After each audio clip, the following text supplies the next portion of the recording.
کچھ کام نہیں آتا مسلمان. سن 47 کی داستان نہیں پڑی؟ کئیوں کو غسل نہ ملا، کفن نہ ملا، کئیوں کی کھوپڑیاں کتوں نے گھسی تھی. یہ کورونا کا حال دیکھو، کتنوں کو کفن نہیں ملا، سرکار نے جوڑا کے دیا اسی میں دفنا دیا. میں جب بخاری پڑھتا تھا تب ہمارا استاد جب کہتے تھے کہ 40 ابو داؤد شریف میں 40 افراد کسی کے جنازے میں ہو اللہ جنت دے دیتے. میں سوچتا تھا ارے یار کوئی ایسا جنازہ نہیں ہوگا جس میں 40 نہیں ہوں گے، لیکن یہ منظر میں نے کورونا میں دیکھ لیا کہ وہ بات بھی آئی کہ کسی کے جنازے میں 40 افراد بھی نہیں تھے.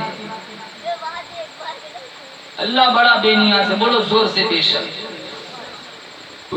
جو مرضی چاہے کر سکتا ہے، وہ کسی کا محتاج نہیں ہے. ساری دنیا ایک ہی لمحے میں کافر بن جائے، اس کی شان ربوبیت میں میرا آپ کا ایمان ہے ایک مچھر کے پر کی برابر بھی کمی نہیں آئے. ساری دنیا نمازیں چھوڑ دے، اللہ کا گھر چھوڑ دے، اللہ کو کیا پڑی ہے؟ اللہ بڑا بے نیاز ہے. جدھر کی جائے دھوپ چلائے، جدھر کی جائے دھوپ چھاؤں کا نظام بنائے. جس کو چاہے لڑکیاں دے، جس کو چاہے لڑکے دے، جس کو چاہے دونوں دے، جس کو نہ چاہے کچھ بھی نہ دے. آج ہم نے خدا کی خدائی سمجھ نہیں آتی. ساتویں ارے کالی پہاڑی پر چلنے والی کالی چونٹی کی لکیر کو بھی میرا رب دیکھتا ہے، آنکھوں کی اشاروں کو بھی دیکھتا ہے، دلوں کی ارادوں کو بھی جانتا ہے. زلیخا نے کہا تھا یوسف سے ہائی تلک آجا، کمرے میں بڑا بت تھا، کالی چادر ڈال دی، کہا جب تو خدا سے بھی چھپ گئے. یوسف علیہ السلام نے کہا تو تیرے جھوٹے خدا سے چھپ سکتی ہے، میرا خدا ساتویں کوٹھڑی کے اندھیرے میں بھی دیکھتا ہے. دوڑ لگانا یوسف کا کام تھا، تالے توڑوانا میرا رب کا کام تھا. کتنے بادشاہ پچھلے زمانے میں آئے، فرعون 400 سال تک سر میں درد نہیں ہوا. انا ربکم الاعلی، میں خدا ہوں. جو اس کو خدا ہی نہیں مانتا تھا وہ ذبح کراتا تھا. اللہ نے اس کو بھی کیفر کردار تک پہنچایا، پانی میں ڈبویا، آخری وقت آیا بیان تک پانی. میں موسیٰ کے رب پر ایمان لاتا ہوں. ارے اللہ فرماتا ہے میں تیرا ایمان تیرے منہ پہ مارتا ہوں. کئیوں کی کھوپڑیاں کتوں نے گھسی دی، کتنوں کا خاتمہ لنگڑے مچھروں سے کرایا. اللہ تو ہمارے سجدوں کی کیا ضرورت ہے؟ سجدوں سے ہماری زندگیاں سنورتی. مشکات شریف میں 4 انگل کے برابر آسمان میں اتنی جگہ خالی نہیں ہے جہاں کسی فرشتے کی پیشانی سجدے میں ٹکی ہوئی نہ ہو.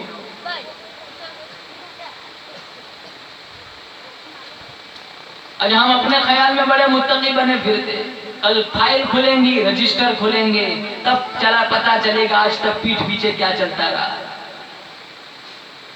قرآن کریم میں موجود ہے وَوُضِعَ الْكِتَابُ فَتَرَى الْمُجْرِمِينَ مُشْفِقِينَ مِمَّا فِيهِ وَيَقُولُونَ يَا وَيْلَتَنَا مَا لِهَذَا الْكِتَابِ لَا يُغَادِرُ صَغِيرَةً وَلَا كَبِيرَةً إِلَّا أَحْصَاهَا وَوَجَدُوا مَا عَمِلُوا حَاضِرًا. فائل کھلیں گے، رجسٹر کھلیں گے، لوگ کہیں گے الہ العالمین یہ کیسا نام ہے، مال ہے، چھوٹا بڑا سارا گناہ لکھا ہوا ہے، یہ لکھنے والا کون تھا آج تک پتا نہ چلا. آواز آئیں گی کلا بل تکذبون بالدین وان علیکم لحافظین کراما کاتبین یعلمون ما تفعلون. اللہ فرمائے گا تم نے مجھے دین میں یاد نہ کیا، جوانی میں یاد نہ کیا، بڑھاپے میں یاد نہ کیا، شادی بیاہ کے موقع پر تم نے مجھے کبھی یاد نہ کیا، فیس بک پر اجنبی لڑکیوں سے چیٹنگ کرتے ہوئے تم نے مجھے کبھی یاد نہ کیا، میرے قرآن کی جھوٹی قسمیں کھاتے ہوئے تم نے مجھے کبھی یاد نہ کیا، ماں باپ کا گریبان چاک کرتے ہوئے تم نے مجھے کبھی یاد نہ کیا، علماء کرام کی توہین کرتے ہوئے تم نے مجھے کبھی یاد نہ کیا. یاد رکھ جب سے میں نے تجھے پیدا کرنے کا پروگرام بنایا اس دن سے لے کر آج تک ایک سیکنڈ کے لیے میں نے تجھے تنہا نہیں چھوڑا. کرامن کاتبین یعلمون ما تفعلون. مسلمانوں ہر کچھ لکھا جاتا ہے. ہم ساری دنیا سے چھپ سکتے لیکن ایک ذات سے نہیں چھپ سکتے. وہ ذات کون ہے؟ بولو زور سے اللہ.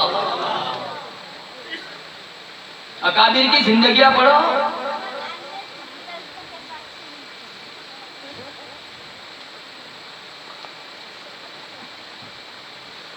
مولانا حسین احمد مدنی رحمت اللہ علیہ خود لکھا ہے نقش حیات کتاب کے اندر، ایک چھٹانگ مسور کی دال کا ابلا ہوا پانی گھر کے 12 افراد پی کر سو جاتے. شام کا وقت ہوتا مدینے کی گلیوں میں گشت لگاتے، مدینے والوں کی سبزیوں پھلوں ترکاریوں کے پھینکے ہوئے چھلکے اٹھا کر لا کر دھو کر چاقو سے کاٹ کر چبا کر ساری رات ریاض الجنت میں کھڑے ہو کر اللہ کا قرآن پڑھتے۔ 18 سال گنبد خضرا کی جالی کے سامنے بیٹھ کر پیغمبر کی حدیث پڑھائی۔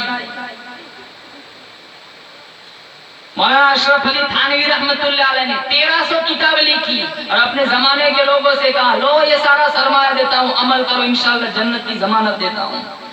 سارا دار و مدار عمل پر ہے۔ تقریریں کب سے سنتے؟ ہمارے گاؤں میں ہر سال جلسہ ہوتا ہوگا۔ انٹرنیٹ کا زمانہ ہے، بٹن دباؤ لاکھوں تقریریں مل جائیں گے۔ کانوں کی عیاشیاں ہوتی ہے، اٹھ کے دامن جھاڑ کے چلے جاتے ہیں۔ نہیں، عزم مصمم کرنا ہے کہ ہم جو سنتے ہیں انشاءاللہ سب سے پہلے میں کہتا ہوں اور آپ کو انشاءاللہ عمل کریں گے۔ بولو زور سے انشاءاللہ۔ تقریریں تو ہوتی رہتی ہے مسلمان، ہر کوئی سنتا ہے، انٹرنیٹ پر ہزاروں تقریریں ملیں گی۔ عورت کے پیچھے نہ بگڑو، دولت کے پیچھے نہ بگڑو، حکومت کے پیچھے نہ بگڑو، یہ تین چیزیں ایمان بیڑا غرق کر دیتی۔ آج ہمارا ایمان کیسا ہے؟ کتاب بدل جائے، فتویٰ بدل جائے، قرآن بدل جائے، کوئی پرواہ نہیں، ہمارے پلے پیسے آنے چاہیے۔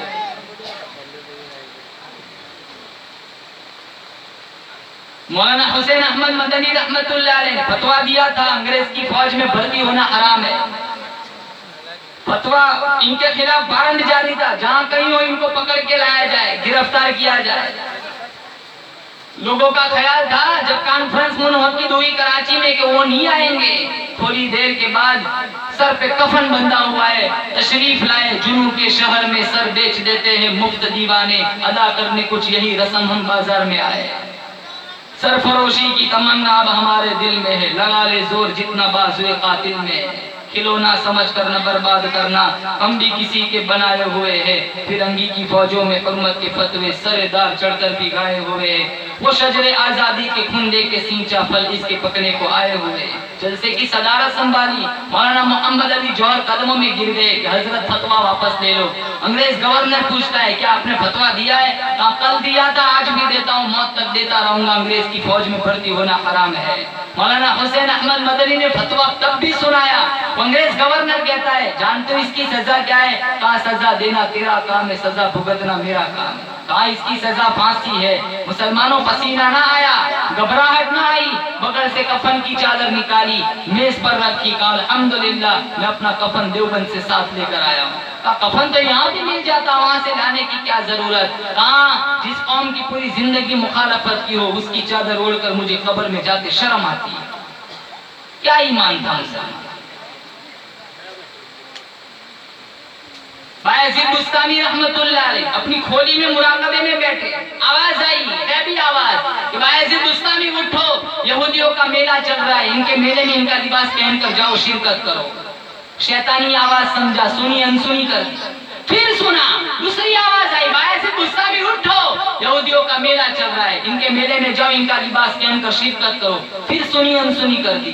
تیسری دفعہ آواز آئی، بایزید بستامی اٹھو، یہودیوں کا میلہ چل رہا ہے، ان کا لباس پہن کر ان کے میلے میں شرکت کرو، اور اس آواز کو خدا ہی آواز سمجھو۔ بایزید بستامی اٹھے، ان کا لباس پہنا، بسم اللہ پڑھا، ان کے میلے میں شرکت کی۔ جھک در جھک یہودی میلوں میں شرکت کر رہے، بڑے بڑے ان کے علماء اسٹیج پر براجمان تھے۔ ان کا ایک بہت بڑا پیر پادری آیا، کرسی پر براجمان ہوا، کافی دیر تک بیٹھا رہا، کچھ کہنا چاہ رہا تھا لیکن ایسا محسوس ہو رہا تھا جیسے اس کی طلاقت لسانی سلب ہو چکی ہے۔ جب کافی دیر خاموش رہا، مجمع میں انتشار پیدا ہوا۔ مجمع کہنے لگا یہ کچھ بولتے کیوں نہیں ہے؟ جو علماء ان کے وہاں گدیوں پر بیٹھے تھے وہ کہنے لگے شاید کوئی چیز سوچتے ہوں گے، کوئی بات سوچتے ہوں گے۔ تو جب زیادہ انتشار ہوا تو وہ پادری راہب کہنے لگا اس مجمع میں ایک محمدی شخص آ کے بیٹھا ہے، جب تک وہ بیٹھا رہے گا میں اپنی تقریر شروع نہیں کروں گا۔ مجمع جوش انتقام میں بھڑک اٹھا، کہا ہمیں بتاؤ وہ کیسا ہے، کون ہے، ہم ابھی اس کا سر قلم کر دیتے ہیں۔ وہ راہب کہنے لگا نہیں، بغیر کسی جرم کے کسی کو قتل کرنا یہ اچھی بات نہیں ہے، میں اس کو چند سوال کروں گا، اگر وہ میرے سوال کا صحیح جواب دے دیتا ہے تو ہم اس کی پیروی کریں گے، اگر وہ نہیں دیتا ہے تو ہم اس کا سر قلم کر دیں گے۔ پھر وہ راہب کہنے لگا تجھے تیرا نبی محمد کا واسطہ، اے محمدی تو جہاں بیٹھا ہے وہیں کھڑا ہو جا۔ بایزید